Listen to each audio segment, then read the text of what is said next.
It's John here from the home recording studio. I'm just demonstrating to you a Lofi guitar patch which I put together on my Boss GT1000.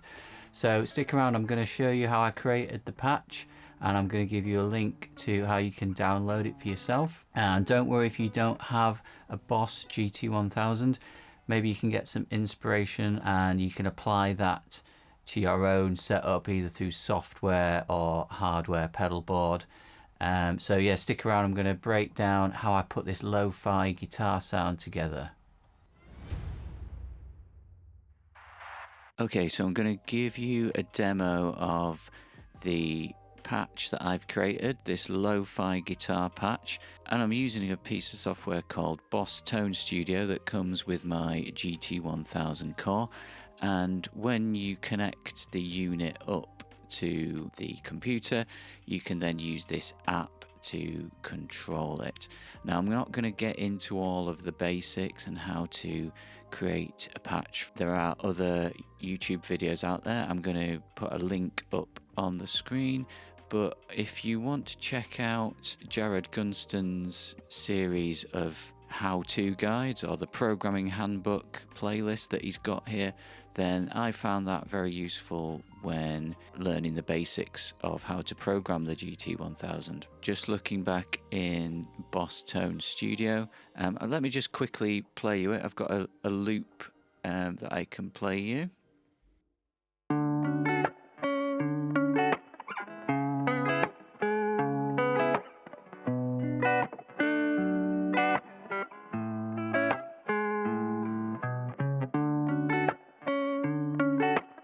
Okay, so that's the basic loop that I've got going on.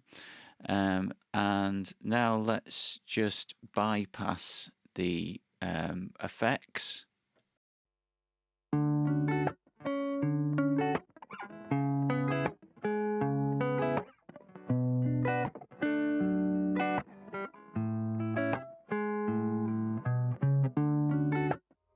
So that's the very basic guitar sound that I set up. And all I've got going on is an EQ, a parametric EQ, which is cutting out the low end. And then I've got a compressor, which is adding a little bit of compression and boost. And I've got a noise gate. And that's all I've really got going on. I've put the looper before the effects so you can hear before and after. Then you get a divider which splits the signal in two, so I can play you the clean sound that I just played you then, which is literally just going through an amp simulator.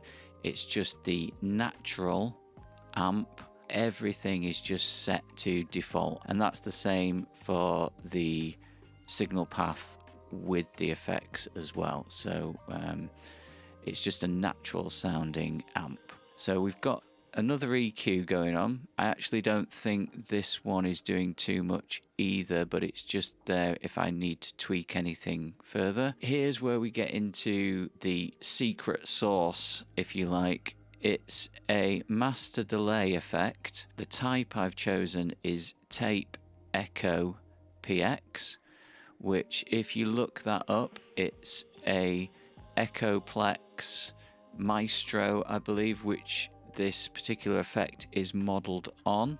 What I'm using to create the lo-fi sound is the wow and flutter effect.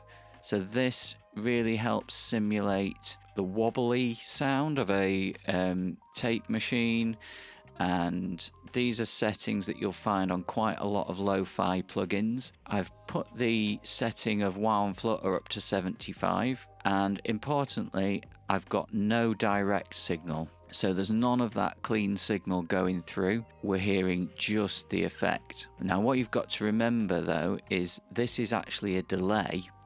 So if you have too much of a delay and too much feedback, you're just going to hear the delays. So this is important. You need to put the feedback pretty much as low as possible. I've got it set to 4, and the time, which is the delay time, again, put that as low as possible. That's at 4 milliseconds. So essentially what you're hearing is the full effect on the signal, but you're not hearing any delays. So really I'm just hacking this effect to create what I'm after. The other thing that you might need to tweak here is the effect level. So I've got that all the way up to 100. And then you can play with some of these other settings. So you've got modulation rate and modulation depth. So you can see all those settings. Let's just have another listen with the effect on, and I'll just turn it on and off just to show you what's happening.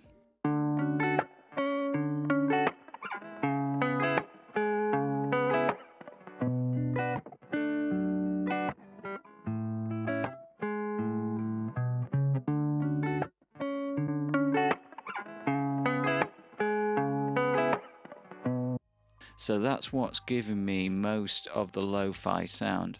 I have also got a reverb. This is something you can play with if you want. It's a spring reverb. Yeah, I've not really done too much to the sound. It's just kind of icing on the cake. This is really the last effect I've got in the chain. I've got a bit of distortion going on. So this is just the standard distortion effect. The type is a mid boost. I've got quite a low amount of drive on, really, not too much, 35. It's really just to add a little bit of tape distortion that you might get with tape effects. So I hope that gives you some ideas for creating your own patches, and you might be able to recreate this even if you don't have a Boss GT1000. There are similar effects that recreate tape echoes, and it's all about just finding that wow and flutter. So hopefully that's been of use to you. I'm going to put some links in the description so you can download this patch, you can play with it and experiment and have fun, guys. So that's it, guys. I hope you enjoyed this video. If you found this useful, hopefully you'll be able to create your own lo-fi patches. Let me know in the comments if you've got any tips or tricks that you use for creating your own, if you do that already. And let me know if you found this technique useful for yourself. Now, if you would like any more information, please head over to my website, which is thehomerecordingstudio.com. And don't forget, please hit that like button and subscribe to the channel if you want to stay tuned for future content. It really helps me out, so I really appreciate all the support. Thanks, guys, and I'll see you in the next video.